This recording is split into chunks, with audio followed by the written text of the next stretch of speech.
everybody, it's GGB, co-host Poppers. Don't forget to hit that like and subscribe button for more content like this and more content that's going to be coming out soon. I plan on doing some draft analysis at the beginning of March and into April. I expect to do a live stream of the draft, some March Madness coverage.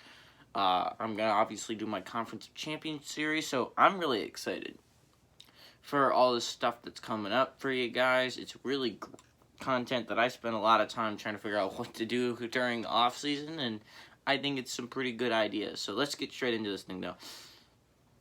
On Thursday, we had number 24 Purdue traveling to Minnesota. This was my upset of the day. That guarantees me not to get a dare this week. Although if you still comment put in the comment section below in this video or any other video of last week or any other video of this week, I didn't get to the amount of points I needed to, guys, for last week. So just put a dare in the comment section and I'll do it as an intro. But insanity. What the heck is wrong with you people? That you're not taking advantage of this golden opportunity. But Purdue lost to Minnesota yesterday. You know, it didn't change the rankings, but it did do some things.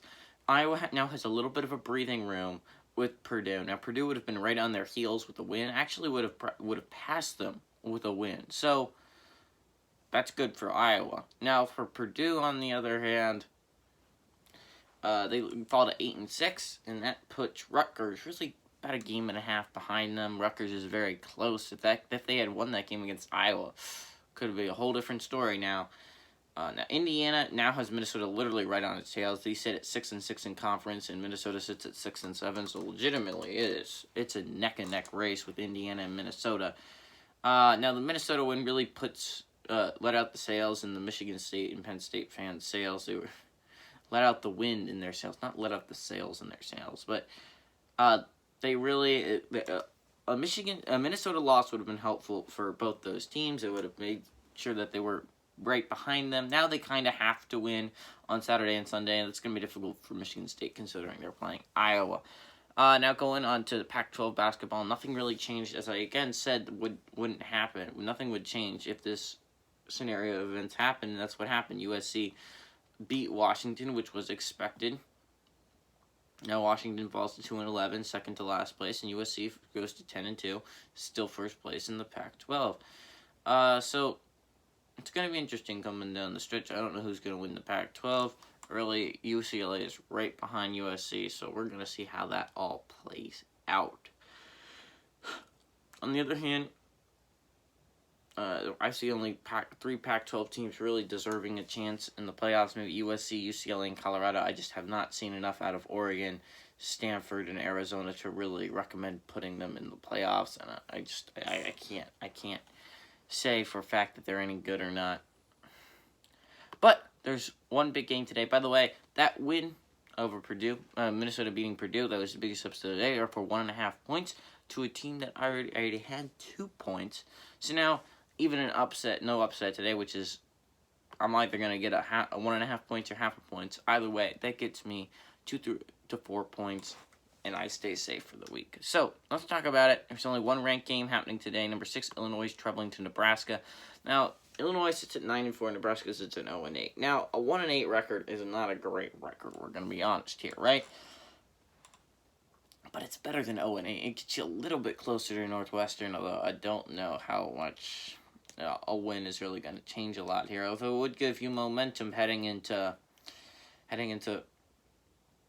Big Ten play against Penn State. But Illinois is a really tough team. I don't know if you're going to be able to beat them. But let's go over the chain of events of what would happen. Now, with a win, obviously, Illinois goes to 10-3, stays in second place behind Michigan. Now, they just really have to hope Michigan starts playing again and starts losing.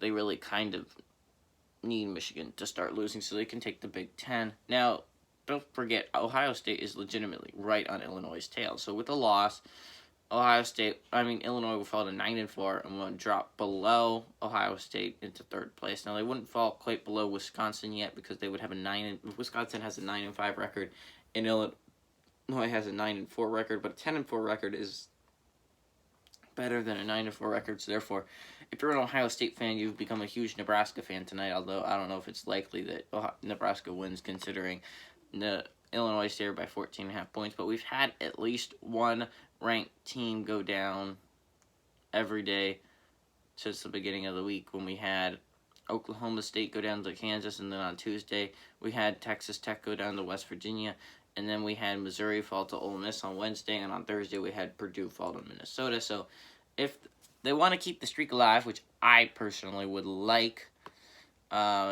Nebraska's got to pull off the huge upset against Illinois, but Illinois is favored by 14.5 points, and I just don't see it happening. But if you're an Ohio State fan, obviously you're a huge Cornhusker fan tonight. So, who's GGB going to pick for the upset of the day? It's pretty obvious. I have to pick Nebraska to upset Illinois. I don't see a lot of things I love about Nebraska, and I see a lot of things I love about Illinois, which is why this is a really tough thing to say or pick.